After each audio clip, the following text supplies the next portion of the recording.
ஹல்லேலூயா. எனக்கு அன்பான கர்த்தருடைய பிள்ளைகளை, இயேசு கிறிஸ்து அவர் 12 சீசர்களை அவர் தெரிந்தெடுத்தார். அந்த 12 சீசர்களுக்கும் ஆண்டவர் அதிகாரத்தை கொடுத்தார். அதன் பிற்பாடு ஆண்டவர் 70 சீசர்களை தனக்கென்று ஏற்படுத்தி அந்த 70 சீசர்களுக்கும் ஆண்டவர் அதிகாரம் கொடுத்தார்.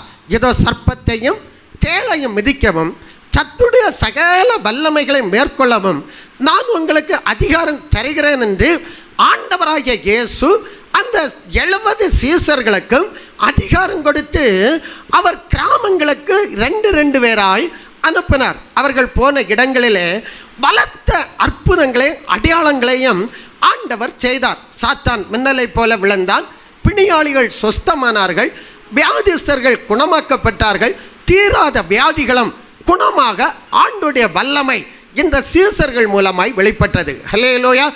இந்த ராத்திரி வேளையில ஆண்டவராகிய இயேசு கிறிஸ்துவை விசுவாசித்து ஆண்டவரிடத்தில் அன்பு கூர்ந்து ஆண்டவருடைய ஆலோசனைக்கு கீழ்ப்படிந்து அவருடைய கட்டளைக்கு கீழ்ப்படிந்து அவருடைய கற்பனைக்கு கீழ்ப்படிந்து மூழ்கு ஞானஸ்நானம் பெற்று பரிசுத்த ஆவியின் அபிஷேகத்தை பெற்ற உங்கள் ஒவ்வொருவருக்கும் இயேசு கிறிஸ்து அதிகாரத்தை தந்திருக்கிறார். எத்தனை பேருக்கு விசுவாசம்?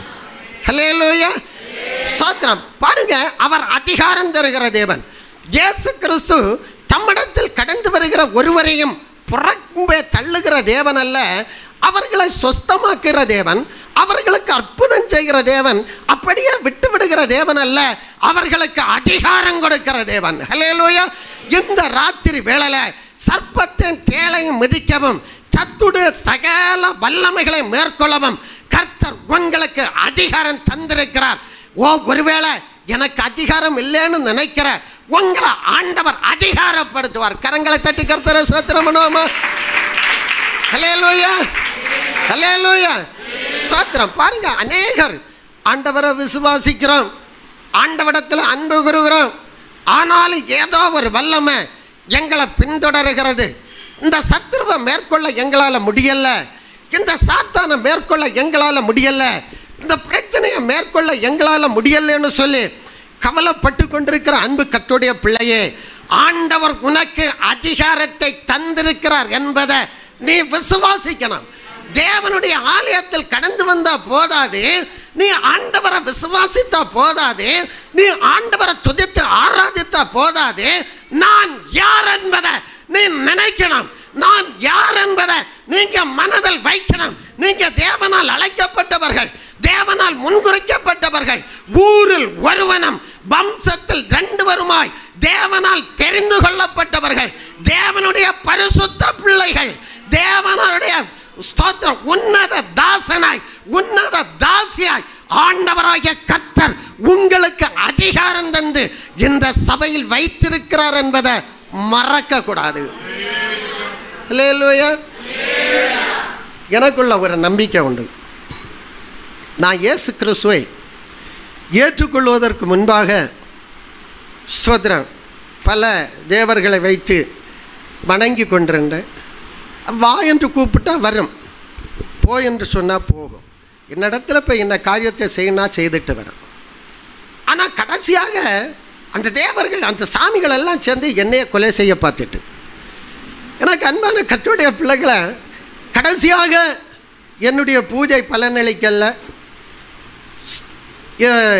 நான் நம்பின தேவர்கள் எனக்கு பலன் தரல, என்னுடைய குல தெய்வங்கள் எல்லாம் என்னை கைவிட்ட சூழ்நிலையில், மருத்துவர்கள் கைவிட்ட சூழ்நிலையில், 3 மந்திரவாதிகள் கைவிட்ட சூழ்நிலையில், சாகிற சூழ்நிலையில் நான் ஒரு பெந்தேகோஸ்தே சபைக்கு போனேன். ஆண்டவர் உண்டுன்னு நம்பிக்கையில் போகலை, உண்டா இல்லையான்னு பார்க்குறதுக்கு போனேன். போன இடத்துல சர்வ வல்லமுள்ள இயேசு எனக்கு ஒரே ராத்திரி வேளையில் சுகம் தந்து எனக்கு ஜீவனை தந்தார். ஹல்லேலூயா. பாருங்க, அன்னையிலிருந்து எனக்கு ஒரு நம்பிக்கை உண்டு. இந்த இயேசு ஜீவனுள்ள தேவன், இந்த இயேசு சர்வ வல்லமுள்ள தேவன், இந்த இயேசு குணமாக்க வல்லமை உள்ள தேவன், இந்த இயேசு கூட இருக்கிற தேவன், இந்த இயேசு என்னை விட்டு விலக மாட்டார், என்ன கைவிட மாட்டாருங்கிற ஒரு நல் நம்பிக்கை எனக்குள்ள இருந்தது. ஸ்தோத்திரம். அந்த நம்பிக்கையில பரிசுத்த இயேசுவை உத்தம இருதயத்தோடு சார்ந்து கொண்டேன். கர்த்தர் பலத்த கிரியைகளை செய்து கொண்டிருக்கிறார். ஹல்லேலூயா. எனக்கு அன்பான கர்த்தருடைய பிள்ளைகளை, ஸ்தோத்திரம். இது சப்ஜெக்ட் பெருசு. ஆனால் நான் இன்னைக்கு உங்களுக்கு சொல்ல போகிற சப்ஜெக்ட் கீழே உள்ள அந்த வார்த்தையை வாசிக்கும்போது ஒன்று உங்களை சேதப்படுத்த மாட்டாது. ஹல்லேலூயா. இயேசு சொல்லுகிற பொழுது நீங்கள் சர்ப்பத்தையும் தேளையும் மிதிப்பீங்க, சத்துடைய சகல வல்லமைகளையும் மேற்கொள்ள நீங்கள் உங்களுக்கு அதிகாரம் தந்திருக்கிறேன். அந்த அதிகாரத்தை நீங்கள் பயன்படுத்தணும். தேவ ஜனங்கள் பயன்படுத்தணும், விசுவாசிகள் பயன்படுத்தணும். ஹல்லேலூயா. சோத்ரம். ஆனால் இயேசு சொல்லும்போது ஒன்று உங்களை சேதப்படுத்த மாட்டாது என்று சொன்னார். அப்படின்னா கிறிஸ்து இயேசுவை விசுவாசிக்கிற ஒரு தேவ மனுஷனை, ஒரு தேவ மனுஷியை அல்லது ஒரு தேவ பிள்ளையை சேதப்படுத்தும்படியாய் ஒரு வல்லமை அல்ல, பல வல்லமைகள் பின்தொடரும் என்பதை இந்த வார்த்தை நமக்கு சுட்டி காட்டுகிறது. கரங்களா செட்டல்லையிலே சொல்லுவோமா? ஹல்லேலூயா. அப்படின்னா ஒரு கிறிஸ்தவனை சேதப்படுத்தும்படியாய் பல வல்லமைகள் பின்தொடரும். அந்த வல்லமைகளிலிருந்து நாம் சேதப்படாமல் இருக்கணும்னா என்ன செய்யணும்? ஹல்லேலூயா. ஸ்தோத்திரம். எனக்கு அன்பான கர்த்தருடைய பிள்ளைகளை, முதல்ல பார்க்கும்போது பிசாசு நம்மை சேதப்படுத்துகிறவனாய் காணப்படுகிறான். ஒரு கிறிஸ்தவனை, ஒரு விசுவாசியை, ஒரு தேவ பிள்ளையை சேதப்படுத்துகிற முதல் வல்லமை என்னன்னா பிசாசு. நீங்கள் 1 பேதுருவின் புஸ்தகம் 5ஆம் அதிகாரம் 8வது வசனத்தை வாசிக்கும் போது, உங்கள் எதிராளியாகிய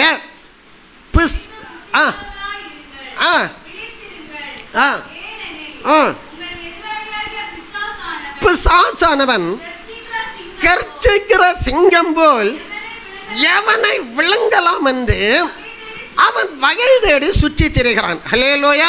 அப்போ ஒன்று முதல்ல பார்க்கும்போது உங்களுக்கு ஒரு எதிராளி இருக்கிறான், உங்களுக்கு ஒரு எதிராளி இருக்கிறான், எனக்கு ஒரு எதிராளி இருக்கிறான் என்பதை நீங்கள் மறக்கக்கூடாது. அவனுடைய வேலையெல்லாம் எப்படி விழுங்கலாம், எவனை விழத்தள்ளலாம் என்று அவன் வகை தேடி சுற்றி திரிகிறான் என்று இந்த பேதுருவின் நிருபத்தில் நாம் பார்க்கிறோம். எனக்கு அன்பான கர்த்தருடைய பிள்ளைகளை, லூக்கா எழுதின சுவிசேஷ புஸ்தகம் 4ஆம் அதிகாரம் 33, 34, 35 வசனங்களை வாசிங்க. லூக்கா எழுதின சுவிசேஷ புஸ்தகம் 4ஆம் அதிகாரம் வாசிங்க. 33. ஜெப ஆலயத்திலே அசுத்த ஆவி பிடித்திருந்த ஒரு மனுஷன் இருந்தான்.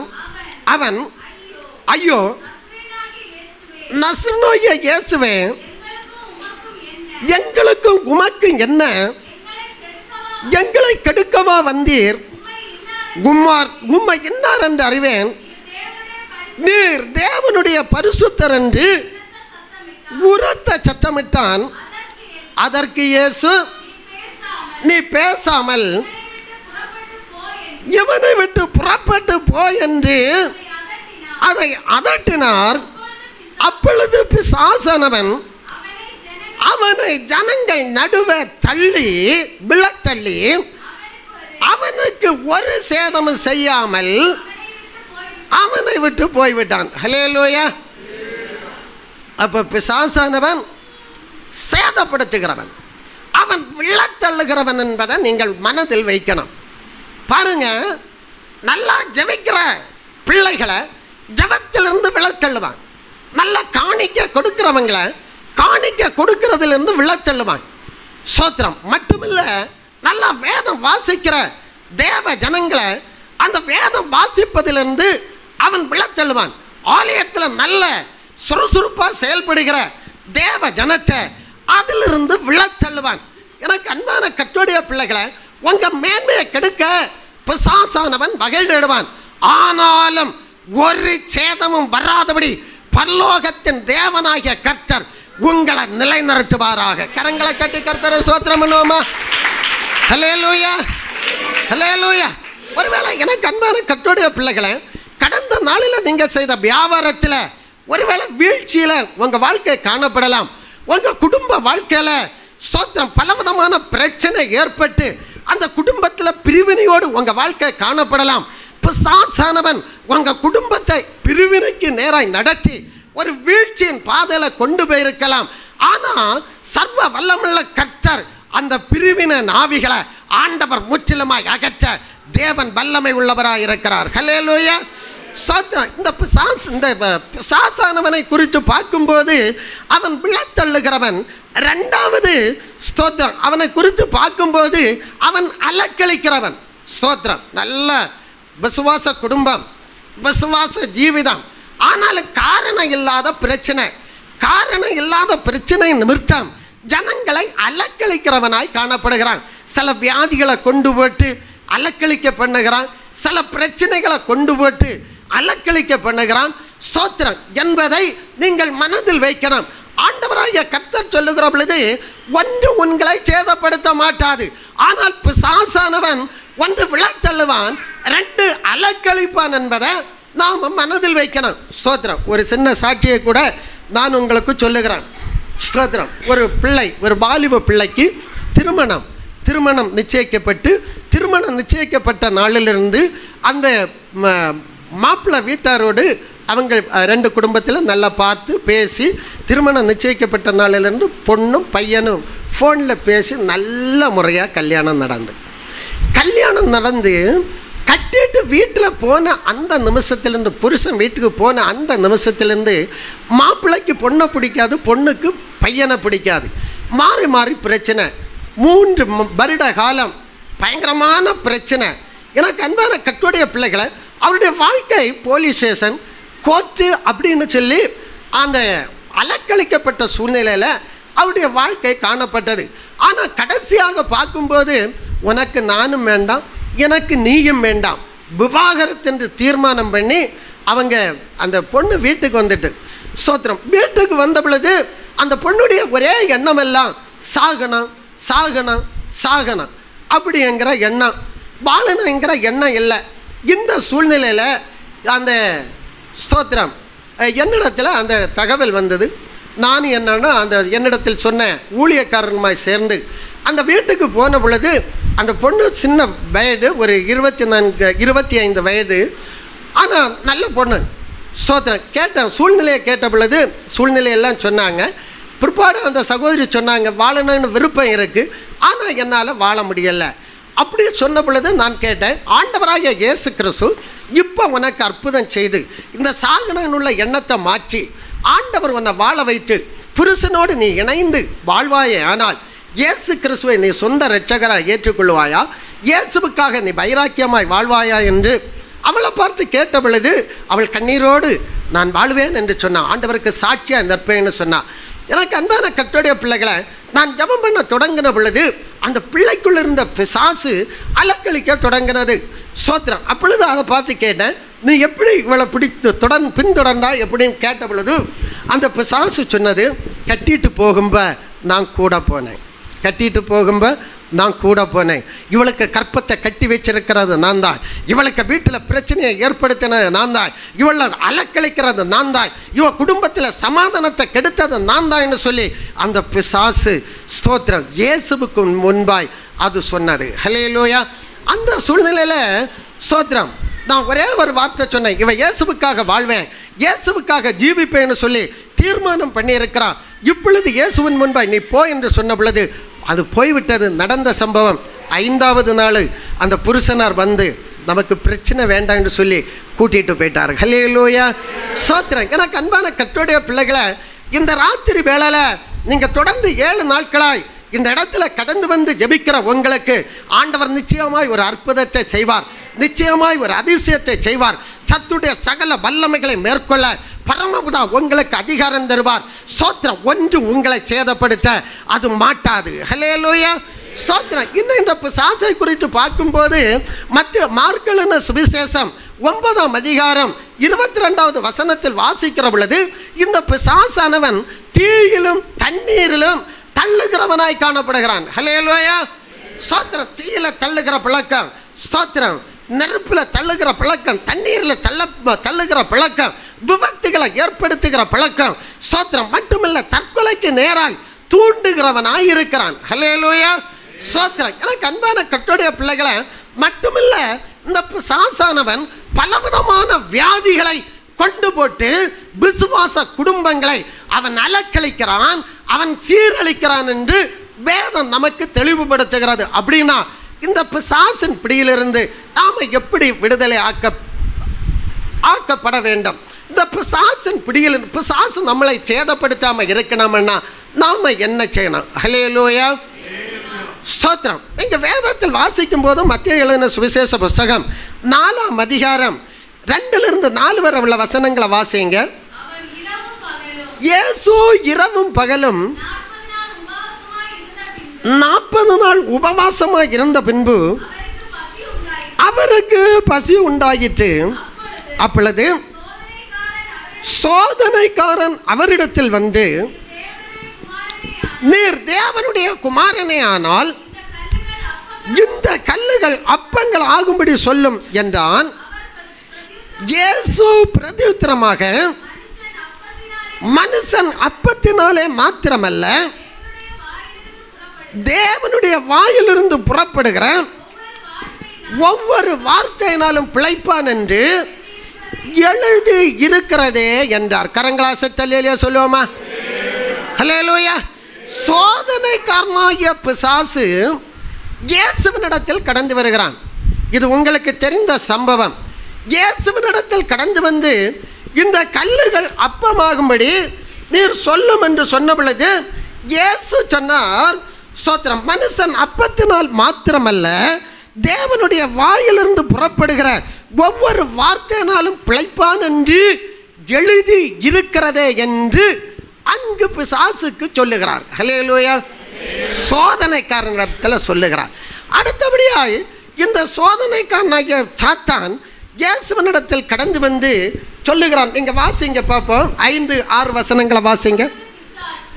அப்பொழுது பிசாசு அவரை பரிசுத்த நகரத்துக்கு கொண்டு போய் தேவாலயத்தின் உப்பரிக்கையின் மேல் நிறுத்தி, நீர் தேவனுடைய குமாரனே ஆனால் தாழ குதியும், ஏனெனில் தம்முடைய தூதர்களுக்கு உம்மை குறித்து கட்டளையிடுவார், உமது பாதம் கல்லில் இடராதபடிக்கு அவர்கள் உம்மை கைகளில் ஏந்தி கொண்டு போவார்கள் என்பதாய் எழுதி இருக்கிறது என்று சொன்னான். அதற்கு இயேசு, உன் தேவனாகிய கர்த்தரை பரீட்சை பாராதிருப்பாயாக என்று எழுதி இருக்கிறதே என்று சொன்னார். ஹல்லேலூயா.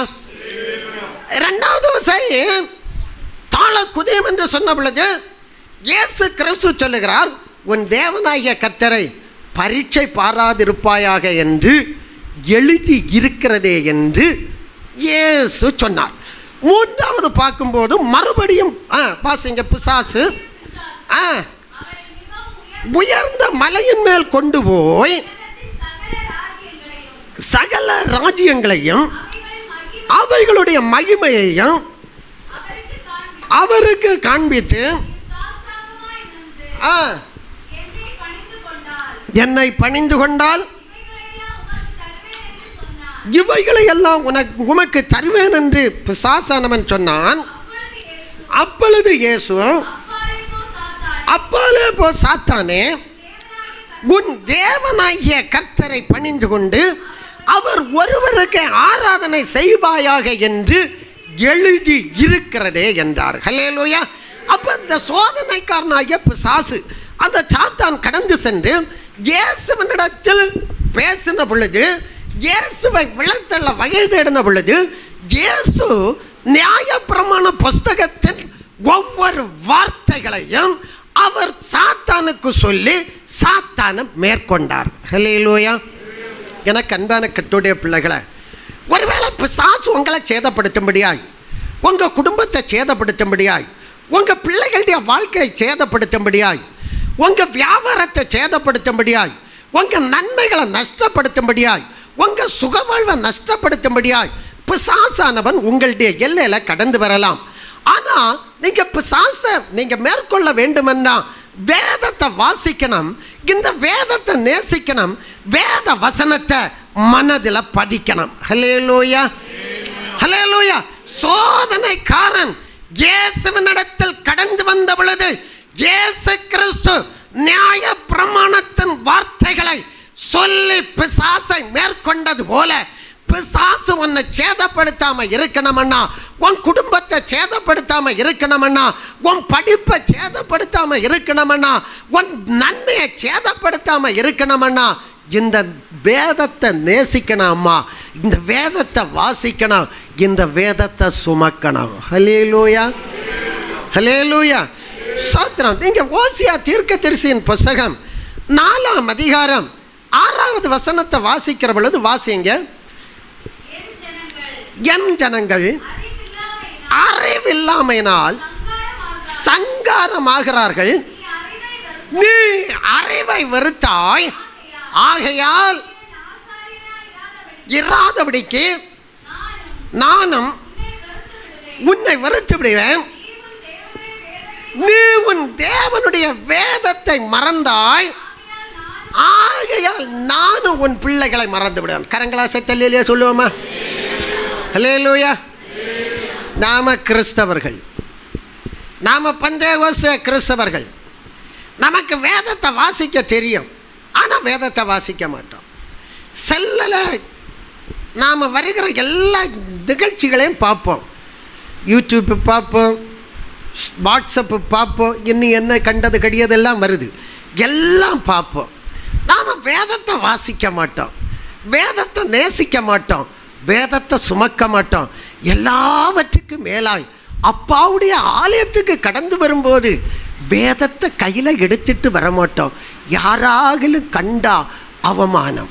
நீ ஆண்டோடைய வேதத்தை குறித்து நீ அவமானப்பட்டா, ஆண்டோடைய வேதத்தை சுமப்பதற்கு நீ அவமானப்பட்டா, ஆண்டவர் உன்னை குறித்து வேதனைப்படுவார். ஹல்லேலூயா.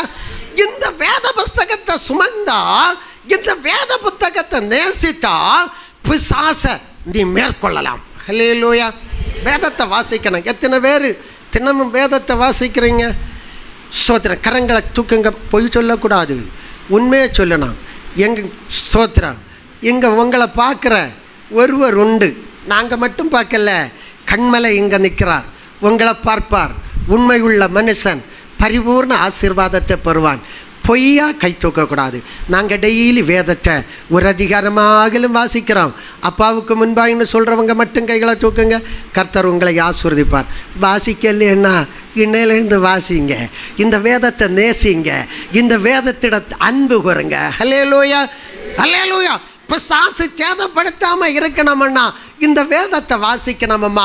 இந்த வேதத்தை குறித்து நான் ஒரு சின்ன சாட்சியை உங்களுக்கு சொல்லுகிறேன். உலகத்துக்கு இது ஒரு புஸ்தகம், இது உலகத்துக்கு ஒரு சாதாரண புஸ்தகம். ஆனால் உனக்கும் எனக்கும் இது ஜீவன் தருகிறது.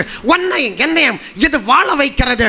உன்னையும் என்னையும் வாழ்வதற்கு எப்படி வாழணும், எதை செய்யணும், எதை செய்யக்கூடாது, எதை புசிக்கணும், எதை புசிக்கக்கூடாது, யாரை திருமணம் பண்ணணும், யாரை திருமணம் பண்ணக்கூடாது, எங்கே போகணும், எங்கே போகக்கூடாது என்பதை குறித்து இது ஒரு நியாயப்பிரமாண புஸ்தகமாய், இது கட்டளைகள் நிறைந்த புஸ்தகமாய், இது கற்பனைகள் அடங்கிய புஸ்தகமாய், உனக்கு எனக்கும் வெளிச்சம் கொடுக்கிற ஒரு நல்ல புஸ்தகமாய் இந்த வேதம் நமக்கு வெளிப்படுகிறது. ஹல்லேலூயா. ஒரு விஷயம், ஒரு சகோதரன், அவர் இந்து சகோதரன், நாளைக்கு திருமணத்துக்கு என்கேஜ்மெண்ட். தாயும் தகப்பனும் இந்த சகோதரமா மார்த்தாண்டம் பகுதியில் ஜாமானெல்லாம் வாங்க போனாங்க. பட்டு புடவை, பூ, அந்த காப்பு, இந்த மாதிரி ஐட்டம் எல்லாம் வாங்க போனாங்க. வாங்கிட்டு அந்த சகோதரங்கிட்ட சொன்னாங்க, பட்டு புடவை அடுத்த நாளுக்குள்ளே எல்லா ஜாமானும் இருக்குது. சொன்னாங்க, மகனே நீ வீட்டுக்கு போ, நாங்கள் அக்காளுக்கு வீட்டுக்கு போயிட்டு வரோம் அப்படின்னு சொல்லிட்டு போயிட்டாங்க. இந்த பையன் வந்து என்ன செய்தாங்கன்னா, நேராக வீட்டுக்கு போகாமல் அவனுக்கு ஃப்ரெண்ட்ஸுக்கு வீட்டுக்கு போனாங்க. ஃப்ரெண்ட்ஸுக்கு வீட்டுக்கு போனோம், பேசி பேசி பேசி 11 மணி வரை பேசினான். ராத்திரி 11 மணி வரை பேசினான். அந்த ஃப்ரெண்ட்ஸுக்கு வீட்டுக்கும் இவனுக்கு வீட்டுக்கும் கரெக்டாக 1.5 கிலோமீட்டர். ஆனால் வீடுகள் எதுவும் இல்லை, காட்டு பகுதி. அதில் சில மோசமான இடத்தை தாண்டி போக வேண்டிய சூழ்நிலை. அப்போ 11 மணி ஆன பொழுது அவங்க ஒரு சிஎஸ் கிறிஸ்டியன், இவன் ஹிந்து சகோதரன், ஆண்டவர் அறியாத ஒரு சகோதரன். அந்த சகோதரன் வீட்டுக்கு போகிறேன்னு சொன்ன பொழுது அந்த வீட்டில் உள்ள சகோதரி சொன்னால், மணி 11, நீ இப்போ போகண்டாம், நாளைக்கு போகலாங்கண்ணா. அப்பொழுது இந்த சகோதரர் சொன்னார், இல்லை எங்கள் அம்மா தேடிட்டு இருப்பாங்க, எங்கள் அப்பா தேடிட்டு இருப்பாங்க, கண்டிப்பாக நான் போயே ஆகணும்.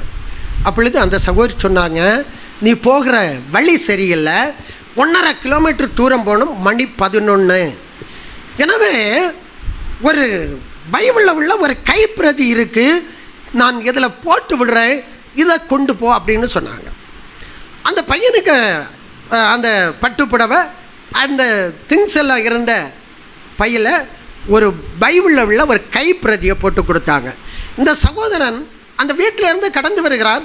கடந்து வருகிற பொழுது ஒரு இடத்துல வரும்போது ஒரு பாலம், அந்த பாலத்துக்கு மேலே ஒரு கருத்த நாய் படுத்திருக்கு. ஒரு நடந்த சம்பவம், கருத்த நாய் படுத்திருக்கு. மணி 11:15.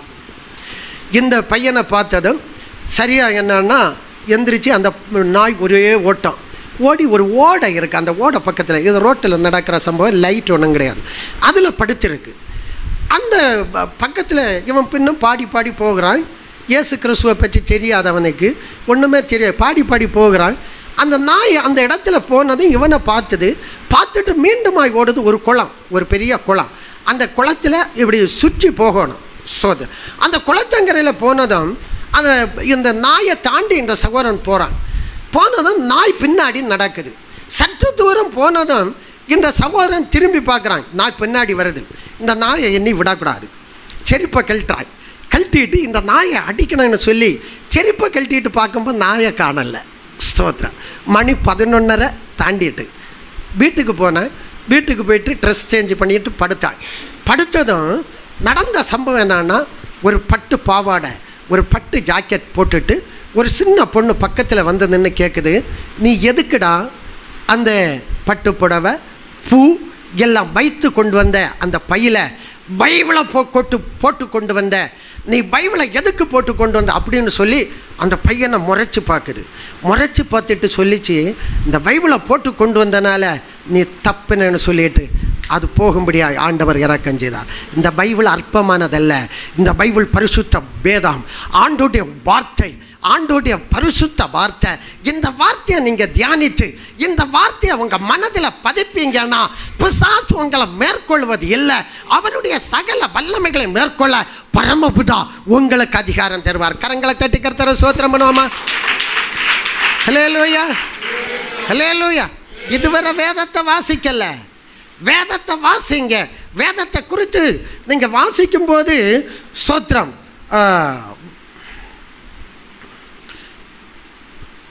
உபாகமம் புஸ்தகம் 19வது வசனத்திலிருந்து வாசிக்கும் போது வாசிங்க. உபாகமம் புஸ்தகம் 11ஆம் அதிகாரம் 19வது வசனத்திலிருந்து வாசிங்க. நீங்கள் என் வேத வசனத்தை உங்கள் இருதயத்திலும் உங்கள் ஆத்துமாவிலும் பதிக்கணும். வேதத்தை வாசிக்கணும், உங்கள் ஆத்துமாவில் அதை பதிக்கணும். அவைகளை உங்களுக்கு அடையாளமாய் கட்டி ஞாபக குறியா இந்த வார்த்தைகளை வைத்து அவைகளை உங்க பிள்ளைகளுக்கு சொல்லிக் கொடுத்து நீங்கள் வீட்டில் உட்கார்ந்து இருக்கும் போது, வழியில நடக்கும் போது, படுத்து கொள்ளும் போது, எழுந்திருக்கும் போது, எப்பெல்லாம் நீங்க படுக்கும் போது, நடக்கும் போது, எழுந்திருக்கும் போது இந்த வேதத்தை குறித்து பேசணும், உங்க பிள்ளைகளுக்கு சொல்லி கொடுக்கணும். வாசிங்க. அதை குறித்து, இந்த வேதத்தை குறித்து நீங்க பேசுவீர்களே ஆனால் அவைகளை இந்த வேத வசனத்தை உங்க வீட்டு நிலை வாசலில் எழுதுவீர்களே ஆனால் நீங்கள் உங்கள் தேவனாகிய கர்த்தரிடத்தில் அன்பு கூர்ந்து அவருடைய வழிகளில் எல்லாம் நடந்தால் அவரை பற்றி கொண்டிருக்கும்படி செய்ய இந்த கற்பனையின்படியெல்லாம் நீங்கள் ஜாக்கிரதையாய் கை கொண்டு நடந்தால் உங்கள் உள்ளங்கால் மிதிக்கும் இடமெல்லாம் உங்களுடையதாயிருக்கும். ஹல்லேலூயா. வேதத்தை வாசிக்கணும், நேசிக்கணும், தியானிக்கணும். வீட்டில் இருந்து பிள்ளைகளுக்கு பாட்டி கதை சொல்லி கொடுக்க கூடாது. வேதத்தை குறித்து சொல்லி கொடுக்கணும். உங்கள் வீட்டாரிடத்தில் வேதத்தை குறித்து சொல்லி கொடுக்கணும். ஸ்தோத்திரம். சில ஸ்திரீகள் எல்லாம் உங்கள் சபையில் வந்துட்டு வீட்டில் புருஷனுக்கிட்ட போய் குறைய சொல்லுவாங்க. அந்த புருஷன் சீர்கெட்டு போயிடுவான், அவன் குடிகாரனா போயிடுவான். ஸ்தோத்திரம். வீட்டில் போய் இங்கேருந்து சத்தியத்தை வசனத்தை கேட்டுட்டு போதனையை கேட்டுட்டு இந்த போதனையை குறித்து பேசணும். பிள்ளைகளிடத்தில் பேசணும், உன் புருஷனிடத்தில் பேசணும். குறைய சொன்னா உன் பிள்ளைகள் வீணாய் போயிடுவாங்க, உன் குடும்பம் சீர்குலைந்து போகும் என்பதை மறக்கக்கூடாது. ஹல்லேலூயா. ஸ்தோத்திரம். எனக்கு அன்பான கர்த்தருடைய பிள்ளைகளை, அப்போ உங்கள் உள்ளங்கால் படுமிடம் எல்லாம் உங்களதாக இருக்கும். சங்கீதங்களின் புஸ்தகம் 1ஆம் சங்கீதம் 2-3 வசனங்களை வாசிக்கும் போது வாசிங்க. கர்த்தருடைய வேதத்தில் பிரியமாயிருந்து இரவும் பகலும் அவருடைய வேதத்தில் தியானமாயிருக்கிற மனுஷன் பாக்கியவான். ஹல்லேலூயா. அவருடைய வேதத்தை தியானிக்கணும். நமக்கு வேதத்தை தியானிக்க நேரம் இல்லை. நமக்கு ஃப்ரெண்ட்ஸுகள்கிட்ட பேசணும், நண்பர்கள்கிட்ட பேசணும், கிரிக்கெட் விளையாடணும். சோத்திரம். அங்கங்கேயா போய் கூடி கூடி பேசணும்.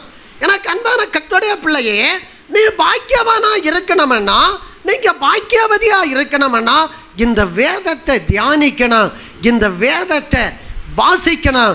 இதை வாசித்து தியானிப்பீர்களே ஆனால் நீங்கள் உங்கள் குடும்பத்தில் பாக்கியவான்களாக இருப்பீங்க, உங்கள் வீட்டில் பாக்கியவான்களாக இருப்பீங்க, தேசத்தில் பாக்கியவான்களாக இருப்பீங்க, இந்த சபையில் நீங்கள் மேன்மை உள்ளவர்களாக இருப்பீங்க. கரங்களை தட்டி கர்த்தரை ஸ்தோத்திரம் பண்ணுவோமா? ஹல்லேலூயா, ஹல்லேலூயா. ஸ்தோத்திரம். அடுத்தபடியா எனக்கு அன்பான கர்த்தருடைய பிள்ளைகளை, ஸ்தோத்திரம், வாசிங்க. வெளிப்பாடு புஸ்தகம் 1ஆம் அதிகாரம் 3வது வசனத்தை வாசிங்க. 1ஆம் அதிகாரம் 3வது வசனம். வெளிப்பாடு. இந்த தீர்க்க தரிசன வசனத்தை வாசிக்கிறவனும் கேட்கிறவர்களும் இவை எழுதியிருக்கிற கை கொள்ளுகிறவருமா இருக்கிறவர்கள் பாக்கியவான்கள். ஹல்லேலூயா. இந்த வசனத்தை வாசிக்கணும், இதை தியானிக்கணும், இதை கை கொள்ளணும். கை கொண்டா நீங்கள் பாக்கியவான்களாக இருப்பீங்க. ஹல்லேலூயா. பிசாசு உங்களை சேதப்படுத்த மாட்டாது. எத்தனை பேருக்கு நம்பிக்கை உண்டு? ஹல்லேலூயா, ஹல்லேலூயா. எனக்கு அன்பான கர்த்தருடைய பிள்ளைகளை, ஒரே ஒரு சாட்சியை கூட நான் உங்களுக்கு விசுவாசத்திற்காய் நான் சொல்லுகிறேன். என்னுடைய இளைய மகள் படிப்புக்காய் வேலூருக்கு நான் கடந்து சென்றிருந்தேன். அப்பொழுது நம்முடைய மாவட்டத்திலேருந்து ஒரு சகோதரி அங்கே இருக்கிறாங்க. அவங்கள முன்ன பின்ன தெரியாது. ஒரு சகோதரர் ஒரு ஃபோன் நம்பர் தந்தார். அந்த ஃபோன் நம்பரை வாங்கிட்டு அந்த வீட்டுக்கு போனோம். அவங்க ஒரு சிஎஸ்ஐ கிறிஸ்டியன். பாருங்கள், அந்த வீட்டுக்கு போனோம். காலையில் ஒரு 9 மணிக்கு போனோம். அந்த ஏரியாவில் கரண்ட் இல்லை. ராத்திரி 9 மணிக்கு கரண்ட் வந்து நாங்கள் ஊரு கதை உலக கதையெல்லாம் கொஞ்சம் நேரம் பேசணும். சோதனை. ஏன்னா சரியான சூடு வேலூரில். அப்போ 9 மணிக்கு கரண்ட் வந்ததும் கரெக்டாக 9 to 10 வரை நாங்கள் ப்ரேயர் பண்ண தொடங்கினோம். 10 மணிக்கு ப்ரேயர் பண்ணி முடித்ததும் அந்த சகோதரி சொன்னாங்க, அண்ணா சமையல் சாப்பிடுவோம் அப்படின்னு சொல்லி சமையல் கட்டுக்கு போனாங்க. சமையல் கட்டுக்கு நேர் போனதான் அந்த சகோதரியை கூப்பிட்டு இங்கே வாங்க சகோதரி அப்படின்னு சொல்லி தலையில் கை வைத்ததும் ஆட தொடங்குச்சு. ஆட தொடங்கி என்ன சொல்லிச்சு தெரியுமா? 37 வருஷ காலமாய் இந்த வீட்டில் இருக்கிறேன். 37 வருஷத்துக்கு முன்னாடி செய்த பில்லி சூன்யம். இந்த இடம் வாங்கி 17 வருஷம், 17 வருஷத்துக்கு முன்னாடி செய்த பில்லி சூன்யம். ஆனால் இவளை நான் பஸ்ஸில் தள்ளி போட்டு கொலை செய்யலான்னு பார்த்தேன், ஆட்டோவில் தள்ளி போட்டு கொலை செய்யலான்னு பார்த்தேன், டிச்சில் தள்ளி கொலை செய்யலான்னு பார்த்தேன். ஆனால் இவளை கொலை செய்ய முடியலை. ஏன்னு கேட்டேன். ஏன் உன்னால் கொலை செய்ய முடியலை? எங்கே போனாலும் பைபிள் கொண்டு போகிறா. ஹல்லேலூயா, ஹல்லேலூயா. எனக்கு அன்பான கர்த்தருடைய பிள்ளையே, பாருங்க, அவள் எங்கே போனாலும் பைபிள் கொண்டு போகிற அப்படினால் பிசாசு அவளை சேதப்படுத்த முடியல, பொல்லாத ஆவி அவளை சேதப்படுத்த முடியல, அவளுக்கு பிராணனை வாங்க முடியல. ஹல்லேலூயா, சோத்திரம். மட்டுமில்ல, அதே பிசாசு சொல்லிச்சு, நான் வீட்டில் சமையல் கட்டில் தள்ளி போட்டு கொலை செய்யலான்னு பார்த்தேன், ஆனால் இவளை பாத்ரூமில் தள்ளி போட்டு கொலை செய்யலான்னு பார்த்தேன். எப்போ பார்த்தாலும் நீ சொல்லிய மாதிரி சொல்லிகிட்டு இருக்கிறா. என்ன சொல்லிகிட்டு இருக்கிறா? துதிச்சு ஸ்தோத்திரம் பண்ணிட்டு இருக்கிறா. ஹல்லேலூயா. எனக்கு அன்பான கர்த்தருடைய பிள்ளையே, நீங்கள் வேதத்தை நேசிக்கணும், வேதத்தை சுமக்கணும், வேதத்தை வீட்டாருக்கு சொல்லி கொடுக்கணும். நீங்கள் பேசுகிற பழகிற நபர்களிடத்தில் இந்த வேத புஸ்தகத்தை எடுத்து நீங்கள் ஆண்டவருடைய சாட்சிகளாய் அவைகளை நீங்கள் அறிவிப்பீர்களே, ஆனால் பிசாசு உங்களை சேதப்படுத்த மாட்டாது என்று ஆவியானவர் இந்த ராத்திரி வேளையில் உங்களுக்கு சொல்லுகிறார். கரங்களை தட்டி கர்த்தரை ஸ்தோத்திரம் பண்ணுவோமா? ஹல்லேலூயா. ஒருவேளை கடந்த நாட்களில் வேதம் வாசிப்பதில் நீங்கள் குறைவுள்ளவர்களாக இருந்தால் இந்த நாளிலிருந்து வேதத்தை நேசிங்க, வேதத்தை வாசிங்க. ஆண்டவர் உங்களை ஆசீர்வதிப்பார், உங்களை கைவிட மாட்டார். அடுத்தபடியாய் இரண்டாவது நம்மை சேதப்படுத்துகிற வல்லமை என்ன? ஸ்தோத்திரம். நீங்கள் வாசிக்கிற பொழுது ஸ்தோத்திரம், 2 ராஜாக்களின் புஸ்தகம் 20ஆம் அதிகாரம் 1-6 வரை உள்ள வசனங்களை வாசிங்க. 2 ராஜாக்களின். அந்நாட்களில் எசேக்கியா வியாதிப்பட்டு மரணத்துக்கு ஏதுவாக இருந்தான். ஏசாயா என்னும் தீர்க்கதரிசி அவனிடத்தில் வந்து அவனை நோக்கி, நீர் உம்முடைய வீட்டு காரியத்தை ஒழுங்குபடுத்தும், நீர் பிழைக்க மாட்டீர், மறித்து போவீர் என்று கர்த்தர் சொல்லுகிறார் என்றான். ஹல்லேலூயா. கரங்களை அசைத்தல்லையா சொல்லுவோம் உற்சாகத்தோடு. 2 கரங்களை அசைத்தல்லையா சொல்லுவோமா? ஹல்லேலூயா. எல்லாருக்கும் தெரிந்த சம்பவம். எசேக்கியா வியாதிப்பட்டார், மரணத்துக்கு ஏதுவான வியாதி. இந்த வியாதி நீங்கி சொஸ்தமாவதற்கு வாய்ப்பில்லை. அவர் மரணத்துக்கு ஏதுவான வியாதிப்பட்டு வீட்டில் இருக்கும்போது ஊழியக்காரன் கடந்து வருகிறான். அந்த ஊழியக்காரன் கடந்து வந்து சொல்லுகிறான், உன் வீட்டு காரியங்களை எல்லாம் நீ ஒழுங்குபடுத்தி நீர் பிழைக்க மாட்டீர். காரணம், இந்த வியாதியினால் நீர் செத்து போயிடுவீர். ஹல்லேலூயா. எனக்கு அன்பான கர்த்தருடைய பிள்ளையே, ஒருவேளை கொடிய வியாதி உன்னை சேதப்படுத்தும்படியாய் பகத்திடலாம். சில நேரத்தில் கேன்சர் வியாதி இருக்குன்னு சொல்லி கண்டுபிடிக்கப்பட்ட சூழ்நிலையில் நீங்கள் பயந்து கொண்டிருப்பீர்களே, ஆனால் அந்த கொடிய வியாதி உங்களை சேதப்படுத்த மாட்டாது. ஹல்லேலூயா. உங்கள் சரீரத்தில் இருக்கிற எந்த வியாதியும் உங்களை சேதப்படுத்த மாட்டாது. ஹல்லேலூயா. சோத்திரம். எங்க மரணத்துக்கு ஏதுவான வியாதிப்பட்டு எசேக்கியா ராஜா இருக்கிறான். அப்பொழுது தேவ மனுஷன், அந்த ஊரில் உள்ள மருத்துவர்கள் எல்லாம் கைவிட்டுட்டாங்க, அந்த தேசத்தில் உள்ள மருத்துவர்கள் கைவிட்டுட்டாங்க. எல்லாம் பிரயோஜனமற்ற சூழ்நிலையில் அவர் வியாதி படுக்கையில் சாவை எதிர்பார்த்து கொண்டிருக்கிற பொழுது தேவ மனுஷன் கடந்து சொல்லுகிறார், உன் வீட்டு காரியத்தை ஒழுங்குபடுத்தும், நீர் பிழைக்க மாட்டீர். ஹல்லேலூயா. ஸ்தோத்திரம். எனக்கு அன்பான கர்த்தருடைய பிள்ளைகளை, அந்த தேவ மனுஷன் சொல்லிட்டு போனதும் இந்த எசேக்கியா ராஜா அவன் சுபர்புறமாய் திரும்புகிறான். அவன் ஆண்டவருடைய ஆலயத்தை பார்த்து அழுகிறான், ஆண்டவரை விசுவாசிக்கிறான். ஹல்லேலூயா. ஹல்லேலூயா. சோதரன், நமக்கு நம்ம விசுவாசம் எல்லாம் ஒரு வயிற்று வலி வந்தால் தெரியும், வயிறு பெருமி போச்சன்னா தெரியும் நம்ம விசுவாசம், கழுத்து வலின்னா தெரியும், கடுவு பானைக்கு நேரம் ஓடிடுவாங்க. சோத்திரம். வயிற்று பெருமலைன்னா நம்ம ஆட்களெல்லாம் எங்கெல்லாமோ ஓடுறாங்க. அப்படி இருக்கக்கூடாது. ஹல்லேலூயா. நான் இயேசுவை ஏற்றுக்கொண்டதிலிருந்து எனக்கு ஒரு விசுவாசம் உண்டு. என்னுடைய ஜெபத்தை ஆண்டவர் கேட்பார், என்னுடைய ஜெபத்துக்கு ஆண்டவர் பதில் தருவார். ஹல்லேலூயா. ஸ்தோத்திரம். பாருங்கள், பஸ்ஸில் போயிட்டு இருந்தாலும் திடீர்னு தலைவலி வந்தேன்னா ஸ்தோத்திரம், இடது கையில் பஸ் ஸ்டேரிங் இருக்கும், வலது கை வெளியே நீட்டுவேன். எதுக்குன்னு தெரியாது, தலையில் கை வைப்பேன், அதான் மருந்து. ஸ்தோத்திரம். வயிற்று வலின்னா வண்டி போயிட்டே இருக்கும், வெளியில் கை நீட்டுவேன், வயிற்றில் கை வைப்பேன், இதுதான் மருந்து. கால் வலின்னா ஸ்தோத்திரம், வேறு ஒன்றும் இல்லை, காலை பார்ப்பேன், இதுதான் மருந்து. அண்ணிலிருந்து இன்னும் வர எனக்கு அலர்ஜி உண்டு, மருந்து மாத்திரை சாப்பிட முடியாது. ஹல்லேலூயா. ஸ்தோத்திரம். எனக்கு அன்பான கர்த்தருடைய பிள்ளைகளை, நாம் விசுவாசிக்கணும். பாருங்கள், அந்த எசேக்கியா ராஜா அங்கே ஆண்டவரை விசுவாசிக்கிறார். ஸ்தோத்திரம். கர்த்தாவே, நான் உமக்கு முன்பாக உண்மை உத்தமமாக இருந்தேன், நான் நீதி உள்ளவனாக இருந்தேன், நான் நியாயம் செய்தேன், உமக்கு பிரியமாய் வாழ்ந்தேன் என்று சொல்லி ஆண்டவரை விசுவாசித்து ஆண்டவரை நோக்கி அவன் விண்ணப்பம் பண்ணுகிறான். அவன் விண்ணப்பம் பண்ணின பொழுது ஆண்டவராகிய கர்த்தர் ஏசாயா தீர்க்கதரிசிக்கு சொல்லுகிறார், நீ என் தாசனாகிய எசேக்கியாவை பார்த்து 15 வருடத்தை கூட்டி தருகிறேன் என்று அவனுக்கு சொல் என்று சொல்லி அனுப்பினார். ஹல்லேலூயா. அப்படின்னா எனக்கு வியாதிப்பட்டிருக்கிறீங்களா? எனக்கு அன்பான கர்த்தருடைய பிள்ளைகளை, ஒருவேளை மரணத்துக்கு ஏதுவான வியாதி என்று சொல்லி கண்ணீரோடு இருக்கிறீங்களா? ஒரு சம்பவத்தை நான் உங்களுக்கு சொல்லுகிறேன் பாருங்கள். ஸ்தோத்திரம். ஒரு சபையில், நாங்கள் போய்ட்டு சபையில் ஒரு வாலிப பொண்ணு, 18 வயது நிறைந்த ஒரு வாலிப பொண்ணு மரண படுக்கை. பாருங்கள், 40 நாள் ஆகி போச்சு. அந்த பிள்ளை புசிக்காது குடிக்காது. ஸ்தோத்திரம். நல்ல பிள்ளை, புசிக்காமல் குடிக்காமல் 40 நாள் அளவு, நான் விசுவாசியாக இருந்த நேரம், ஸ்தோத்திரம், 40 நாள் அளவு அந்த பிள்ளை அந்த சபையில் படிச்சிருக்கு. 40வது நாள் நான் பார்க்குறேன், பிள்ளைக்கு ஒரு அசைவம் இல்லை. 18 வயசு பிள்ளை. ஆராதனை முடிகிற பிள்ளைக்கு அந்த தாயை பார்த்து கேட்குறாங்க, அம்மா வந்து எத்தனை நாள் ஆச்சு அப்படின்னு கேட்ட பொழுது அந்த தாய் சொன்னாங்க, 40 நாள் ஆகுது. 40 நாள் ஆகுது. ஆனால் அன்பான கர்த்தருடைய பிள்ளைகளை, அந்த தாயை பார்த்து சொல்லுகிறேன், அம்மா உங்களுக்கு மருத்துவமனைக்கு போக்கு காசு இல்லைன்னா நான் வண்டிக்குள்ள காசையெல்லாம் போடுறேன், ஆகிற செலவையெல்லாம் நான் செய்கிறேன், நீங்கள் ஆஸ்பத்திரிக்கு கொண்டு வாங்கன்னு சொன்னேன்.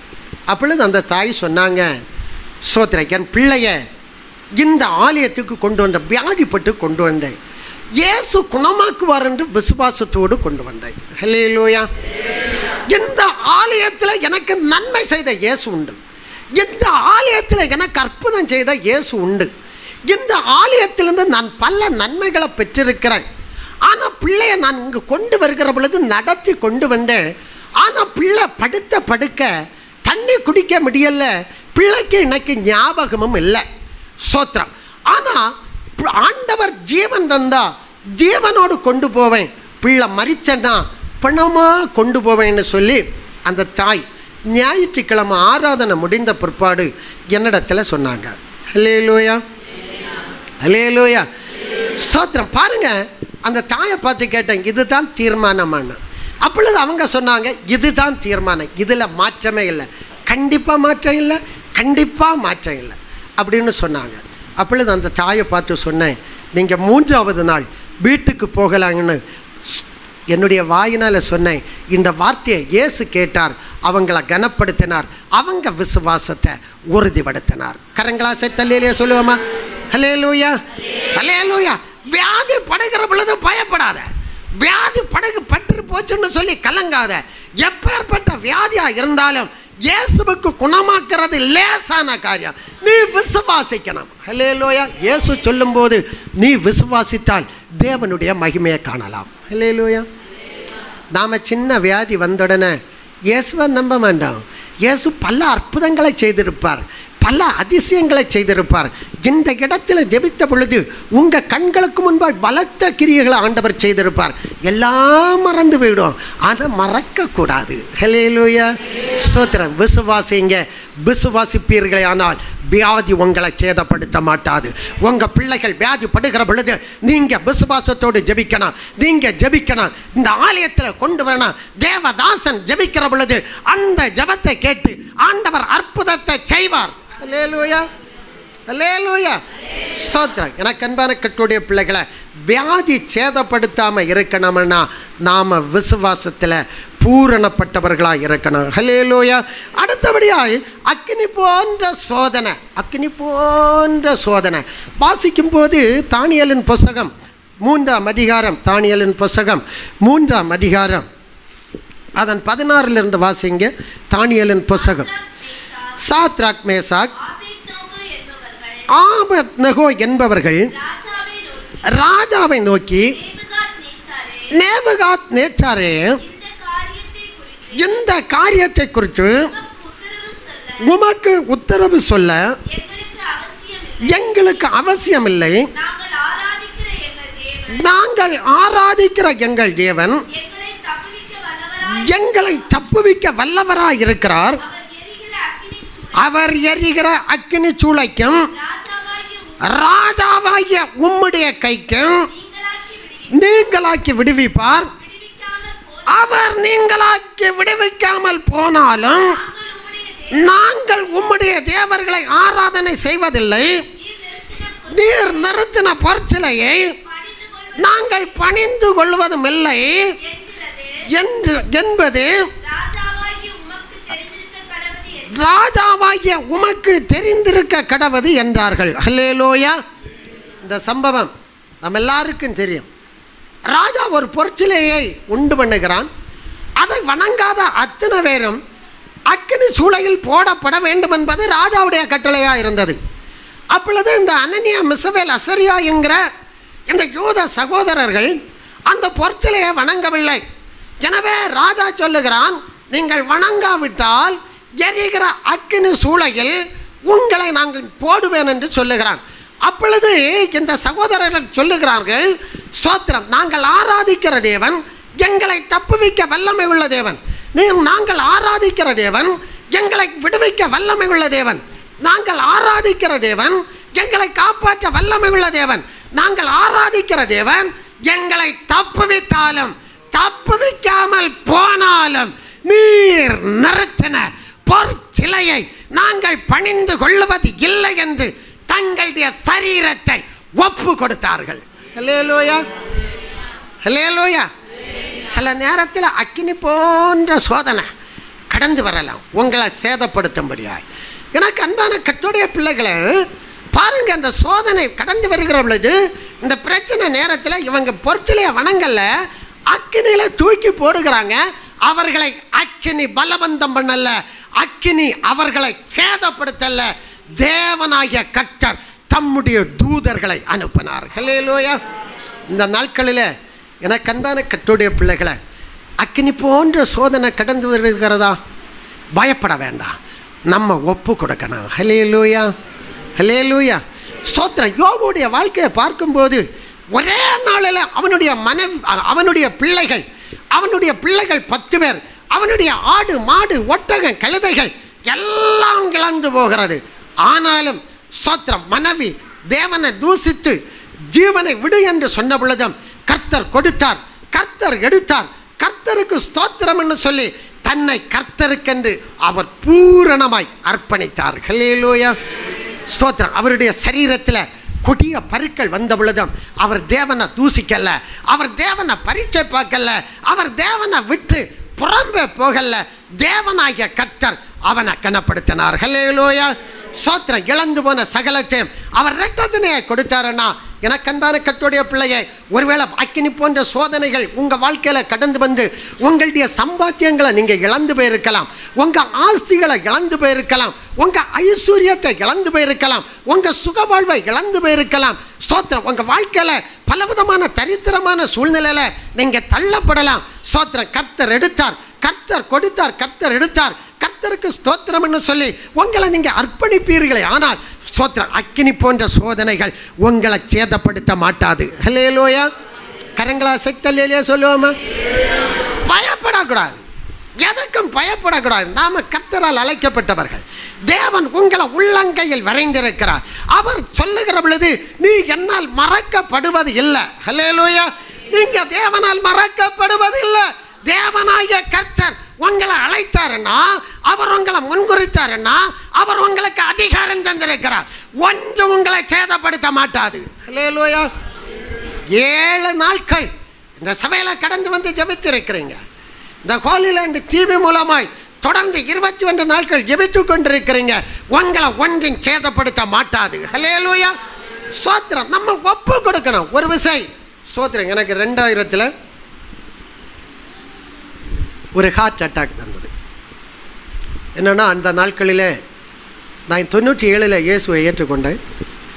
இயேசுவை ஏற்றுக்கொண்டு 2000 திருப்பூர்லேருந்து டிரான்ஸ்ஃபர் ஆகி கன்னியாகுமரி மாவட்டத்துக்கு வந்து அந்த நாட்களில் குளச்ச டிப்போவில் பணிபுரிந்து கொண்டிருந்தேன்.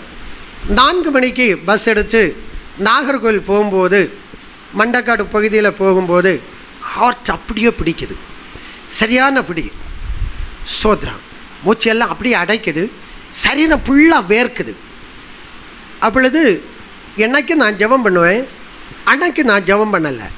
பொதுவாக நான் இயேசுவை ஏற்றுக்கொண்ட நாளிலிருந்து குறைஞ்சபட்சம் ராத்திரி 1 மணி நேரம் ஜெபம் பண்ணுவேன். பகலில் நல்லா ஜெபம் பண்ணுவேன். யாரும் சொல்லி தந்ததில்லை, இது என்னுடைய அனுபவம். ஸ்தோத்திரம். உங்களுக்கு சொல்லி தந்து நீங்கள் எப்படி ஜெபம் பண்ணுறீங்கன்னு தெரியல. ஸ்தோத்திரம். பாருங்கள், நல்லா ஜெபம் பண்ணுவேன். ராத்திரி 1 மணி நேரம் குறையாமல் ஜெபம் பண்ணுவேன். பகலில் நல்லா ஜெபம் பண்ணுவேன். எனக்கு சமயத்தை ஜெபத்திலேயே நான் கழிப்பேன். பாருங்க, அன்னைக்கு ஒரு வார்த்தையும் ஜெபம் பண்ணலை. சோத்திரம். என்னுடைய எண்ணமெல்லாம் இன்னைக்கு என்னுடைய சப்ஜெக்ட் முடியுது அப்படின்னு தெரிஞ்சு, ஆனாலும் எனக்கு ஒரு நம்பிக்கை, 3 வருஷத்துக்கு முன்னாடி செத்திருந்தேன்னா நான் நரகத்துக்கு போயிருப்பேன். ஏன்னா இயேசுவை நான் அறியலை, நான் ஞானஸ்நானம் எடுக்கலை, நான் பரிசுத்த ஆவியின் அபிஷேகத்தை பெறலை, நரகத்துக்கு போயிருப்பேன். ஆனால் நான் இயேசுவை ஏற்றுக்கொண்டேன், ஞானஸ்நானம் பெற்றிருக்கிறேன். ஸ்தோத்திரம். நான் விசுவாசிக்கிறேன். நான் ஜெபிக்கிற ஜெபத்துக்கெல்லாம் ஆண்டவர் பதில் தருகிறார். இன்னைக்கு சித்தா நான் பரலோகத்துக்கு போவேன். ஹல்லேலூயா, ஹல்லேலூயா. ஆனால் நான் ஜெபம் பண்ணலை. ஆனாலும் வண்டியில் 160க்கு மேற்பட்ட குழந்தைகள், ஸ்கூல் குழந்தைகள். ஸ்தோத்திரம். அவ்வளவு எல்லாரும் பார்க்குறாங்க. ஒரே ஒரு வார்த்தை ஆண்டவர்கிட்ட சொன்னேன், எவ்விதத்திலும் நான் ஆஸ்பத்திரிக்கு போகக்கூடாது, எனக்கு வண்டி ஓட்டக்கூடிய பலனை தரணும் அப்படின்னு கேட்டேன். அந்த அகூரமான வேதனை மாறி பல்ல கடிச்சிட்டு இருந்து வண்டி ஓட்டலாம். கீழே இறங்குனா மேலே ஏற முடியாது.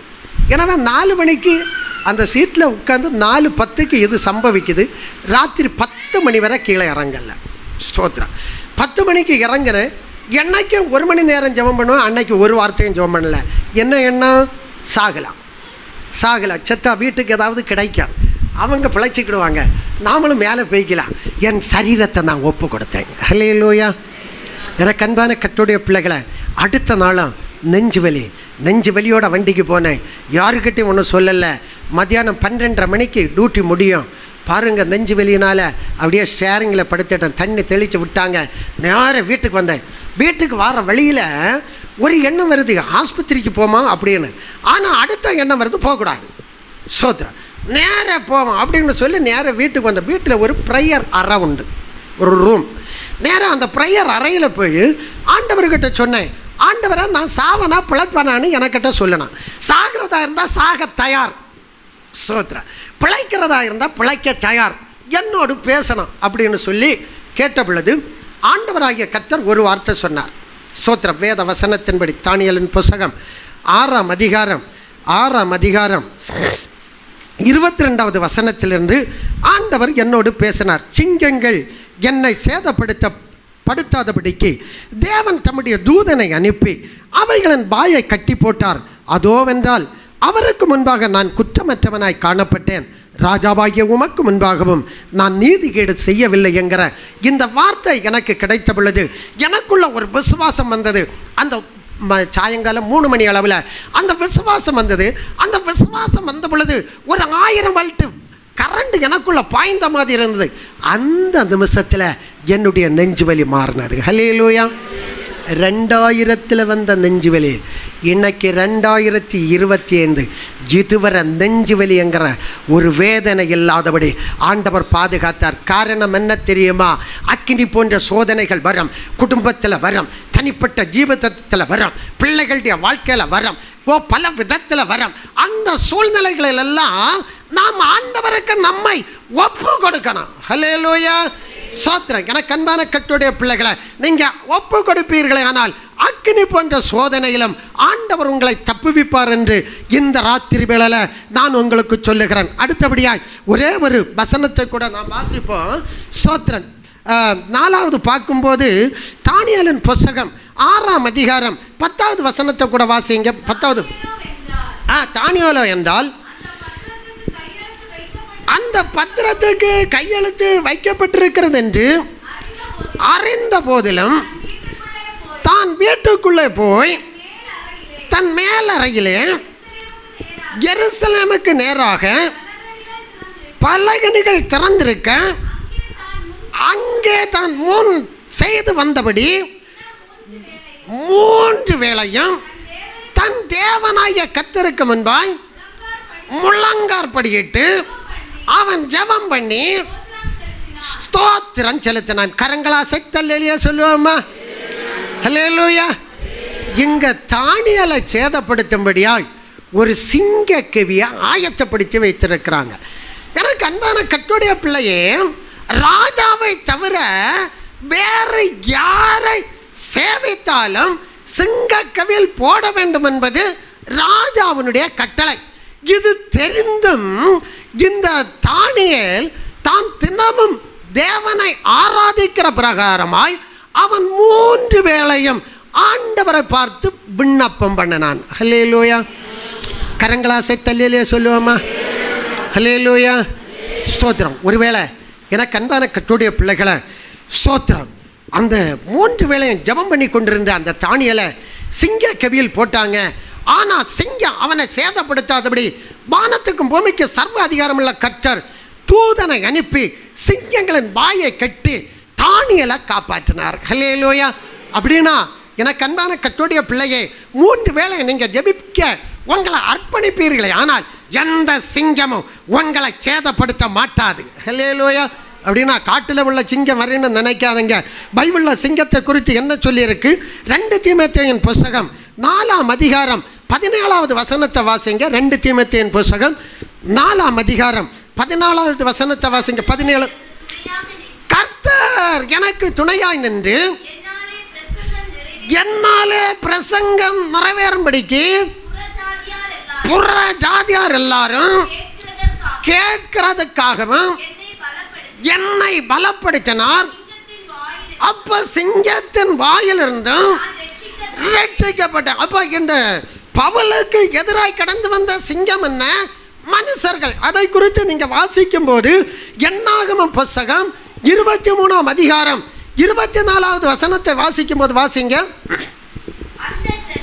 அந்த ஜனம் துஷ்ட சிங்கம் போல இருக்கும். ஹல்லேலூயா. ஒருவேளை ஜனங்கள் துஷ்ட சிங்கம் போல கடந்து வந்து உங்களை பீறி போட வகை தேடலாம். எனக்கு அன்பான கர்த்தருடைய பிள்ளைகளை, உங்கள் வாலிப பிள்ளைகளை பீறி போட வகை தேடலாம். ஆனால் உங்கள் சமாதானத்தை பீறி போட வகை தேடலாம். ஆனால் நீங்கள் 3 வேளை ஜெபிக்கிறவர்களா இருந்தால் சிங்கம் போல கடந்து வருகிற துஷ்ட மனுஷர்கள் உங்களை சேதப்படுத்த மாட்டாது. ஹல்லேலூயா. எத்தனை பேருக்கு விசுவாசம் உண்டு? ஹல்லேலூயா. ஒருவேளை வீட்டார் சிங்கத்தை போல எழும்பலாம், அக்கம் பக்கத்து ஜனங்கள் சிங்கத்தை போல எழும்பலாம், சோத்திரம் மனுஷர்கள் சிங்கத்தை போல எழும்பி உங்கள் நன்மைகளை கெடுக்க பார்க்கலாம், ஆசீர்வாதத்தை கெடுக்க பார்க்கலாம். 3 வேளை ஜெபம் பண்ணணும். எத்தனை பேர் 3 வேளை ஜெபம் பண்ணுறீங்க? நாம் எத்தனை பேர் 3 வேளை ஜெபம் பண்ணுறோம்? சோத்திரம். 1 வேளை ஜெபம் பண்ணுறதே கட்டா. இயேசு கிறிஸ்து சொன்னார், சோதனைக்குள்ள அகப்படாமல் இருக்க 1 மணி நேரமாகல ஜெபம் பண்ணுங்க. ஹல்லேலூயா. நாம கிறிஸ்தவர்கள், ஆண்டவரால் மீட்கப்பட்டவர்கள், ரட்சிக்கப்பட்டவர்கள், ரட்சிக்கப்பட்ட கூட்டத்தில் சபையில் சேர்க்கப்பட்டவர்கள், தேவனால் அதிகாரம் பெற்றவர்கள். ஹல்லேலூயா. தேவனால் அதிகாரம் பெற்ற நீ ஒன்றை சேதப்படுத்தாம இருக்கணும்னா 3 வேளை ஜெபம் பண்ணணும். இயேசு கடைசியா சொன்னார், நீ சோதனைக்குள் அகப்படாம இருக்கணும்னா 1 மணி நேரமாகலும் ஜெபம் பண்ணணும். ஆண்டவருக்கு முன்பாய் பொய் சொல்லக்கூடாது, உண்மையை சொல்லுங்க. 1 மணி நேரம் ஜெபம் பண்ணுறேன்னு சொல்கிறவங்க கைகளை தூக்குங்க. எனக்கு புதாவே சோத்திரம். அநேகர் இல்லை. சோத்திரம். ஹல்லேலூயா. பகலில் உங்களுக்கு என்ன வேலை? வீட்டில் சகோதரிகளுக்கு என்ன வேலை? சோத்திரம். வேலைக்கு போகிறவங்க கைகளை தூக்குங்க. 1 2 தான் வேலைக்கு போகுது, பாக்கி எல்லாம் வீட்டில் இருக்குது. சோத்திரம். வீட்டில் இருக்கிற உங்களுக்கு இந்த தேவனுடைய ஆலயத்தில் கடந்து வந்து நீங்கள் 1 மணி நேரம் ஜெபம் பண்ணி பாருங்கள். ஆலயம் திறந்தானே கிடக்கு இல்லையா பாஷம்? இந்த ஆலயத்தில் நீங்கள் கடந்து வந்து பாருங்கள். இந்த ஆலயத்தில் கடந்து வந்து பாஸ்டர் ஜெபம் பண்ணணும்னு நினைக்கக்கூடாது. இங்கே யாருமே இருக்க மாட்டாங்க. ஆனாலும் உங்களை உண்டாக்குனவர், உங்களை சிருஷ்டித்தவர், உங்களை ஆச்சரியமாய் நடத்தினவர் இங்கே இருப்பார். ஹல்லேலூயா. அவருக்கு முன்பாய் பணிந்து குனிந்து முழங்கார் படியிட்டு உங்கள் காரியங்களை எல்லாம் சொல்லி அழுது நீங்கள் 1 மணி நேரம் 1.5 மணி நேரம் இதில் நீங்கள் ஜெபம் பண்ணுவீர்களே, ஆனால் உங்களை ஒன்றும் சேதப்படுத்த மாட்டாது. ஹல்லேலூயா. காலையில் ஜெபம் பண்ண முடியாது. காலையில் எழும்புவோம், சோத்திரம் ஆத்திரம் சோத்திரன்னு 2 ஸ்தோத்திரம் சொல்லிட்டு ஜெபம், அவ்வளவுதான், ஜெபம் முடிஞ்சு. அதுவும் எங்கே இருந்து ஜெபம் பண்ணுவோம்? படுத்த படுக்கையில் இருந்து ஜெபம் பண்ணுவோம். ஆனால் படுத்த படுக்கையில் இருந்து ஜெபம் பண்ணுற ஜெபம் கேட்காது. நீங்கள் யாராக இருந்தாலும் படுத்த படுக்கையில் இருந்து ஜெபிக்கிற ஜெபத்தை ஆண்டவர் அங்கீகரிக்கவே மாட்டார். சோத்திரம். நாங்கள் அஞ்ஞானிகளாக இருந்தபோது சோத்திரம் காலையில் எழுந்து நாங்கள் படுக்கிற ரூமில் நாங்கள் சாமி கும்பிட மாட்டோம். சோத்திரம். படுக்கிற ரூமில் நாங்கள் பூஜை பண்ண மாட்டோம். அதுக்குன்னு தனியாக ஒரு இடத்த வச்சுருப்போம். அதுக்கு பக்கத்தில் குளித்து ஈர துணியோடு போய் நின்று தான் சாமி கும்பிடுவோம். அதுக்கு பூஜை போடுவோம். சோத்திரம்.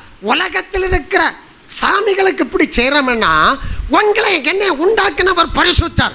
அவர் பரிசுத்தமுள்ள தேவன். அவர் பரிசுத்தத்தை விரும்புகிற தேவன். அல்லேலூயா, அல்லேலூயா. நீ படுத்த படுக்கையில் இருந்து நீ ஜபித்தா அந்த ஜெபம் கேட்கப்படாது அம்மா, கேட்கப்படாது. சோத்திரம். உன் வீட்டில் ஒரு இடத்தை பரிசுத்த ஸ்தலமாக நீ ஏற்படுத்தணும். அந்த இடத்துல கடந்து வந்து நீ ஜெபிக்கணும்.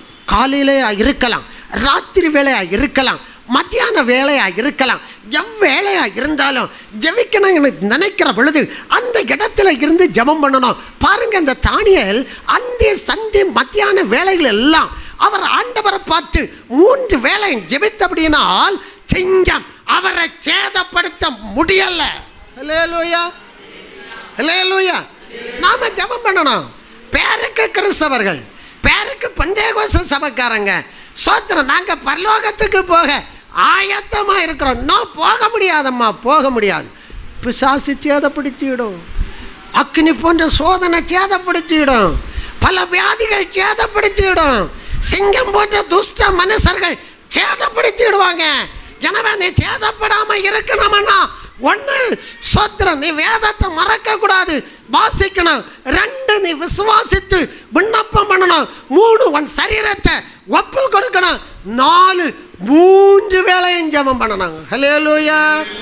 3 வேளை ஜெபம் பண்ண முடியலன்னா 2 மணி நேரம், 1 மணி நேரம், 1 மணி நேரம் வச்சு ஜெபம் பண்ணணும்.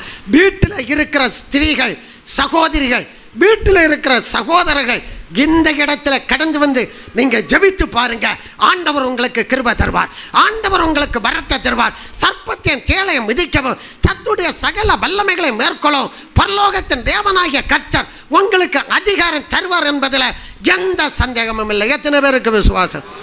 ஹல்லேலூயா. இந்த வேத வசனத்தின் மூலமாய் ஆண்டவர் உங்களை ஆசீர்வதிப்பார், உங்களை கனப்படுத்துவார். இதை கடைபிடியுங்கள். கர்த்தர் உங்களை பாலாக்காமல் தலையாக்கி கீழாக்காமல் மேலாக்குவார். சோத்திர சகல அதிகாரத்தையும் ஆண்டவர் உங்களுக்கு தந்திருக்கிறார். ஒன்று உங்களை சேதப்படுத்த மாட்டாது என்று சொல்லி என்னுடைய வார்த்தையை முடிக்கிறேன்.